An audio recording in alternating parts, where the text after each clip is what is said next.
Familia mag rawere ariyo manonegi kinde tulo mar siasa e gweng' ma Opondo e kar chung'od bura ma Kasipul koro bandho ratiro ne rawere ariyogo ka giywak ni obila osedeko maka achije ma itudo kod nek makoch mar rawerego. Familiago kaachiel gi jopiny e gweng' ma Opondo ne odhi otero ng'ur margi e apis jalup komishona mar Achonyo South ka giseyo nek manotim ne rawerego.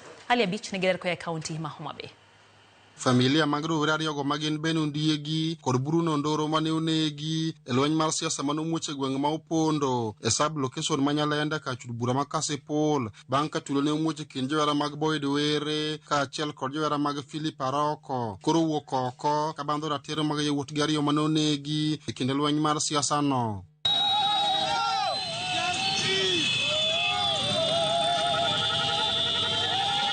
Familia go kaachiel kod jogweng' mane otero ng'ur margi ne jalup komishona mar Achonyo South e apise ma Kosele ka hotel kod min Ben Road Akinyi ywago kit nek makoch mane onego rowere ariyogo. Kata sani gima nyalo miyo kata welo maywago Ben onge nikech an gi lweta nono.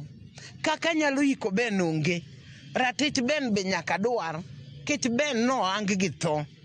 Familia go kaw kale ng'ur margi dwani mondo obila maka achije te ma itudo kod nek makoch mag rowere ariyogo kod wuon dala ma nek makamano ne otimore mondo anyuola mag rowere go yud ratiro margi bang' ka ne onegi kod nek makoch e tulo mag siasa. Petition wa mwamiye ne wadwani mondo joma nyocha onego Ben ka ji neno mondo tim nade omak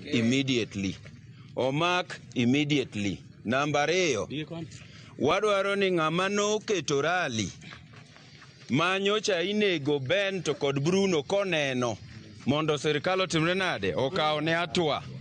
Mar 3, familia kwayo ni weche mag arita kwe omedre moloyo to seche mokoro wadhi timo nade wadhi iko nyithindogi. Joma oseluong nyingegi ni onego Ben kod Bruno wadwaro mondo omaki immediately. Pod gintie kendo wawinjo ni gintie onge gimoro amora action mosekawnegi.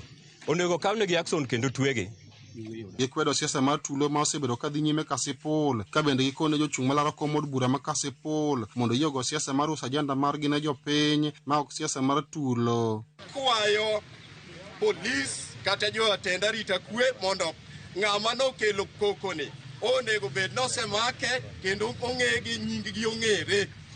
Mar 2, ng'ama kelo koko Kasipul ka gin josiasa te wakwayo niya josiasa gi mondo gitim campaign gi kwe, gitim campaign gi mbola nikech wan kwe ma watimo ang'owa ema wadwaro. Dwaro ni joma notimo nek goons ma luwo josiasa gi makgi ong'egi by names.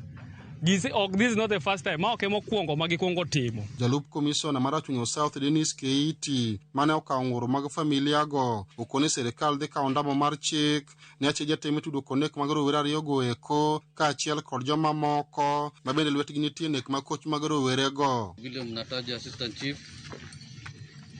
Ofisi ilichukua hatua, amekuwa interdicted, uchunguzi ukiendelea. Mlijionea nyinyi wenyewe, tulienda kushika watu ambao wanahusika. Kile kilifanyika mliona. Na hatutarudi nyuma, watu watashikwa. Sawa, haki itatendeka. Kwa hivyo nafikiri hii petition imejijibu kidogo. Sisi naomba vile mlikuwa watulivu mkuu hivyo na sisi tunahakikisha kazi yetu tutafanya. Ali Abich, Ramogi TV, Homa Bay. Kodong ndalo manoke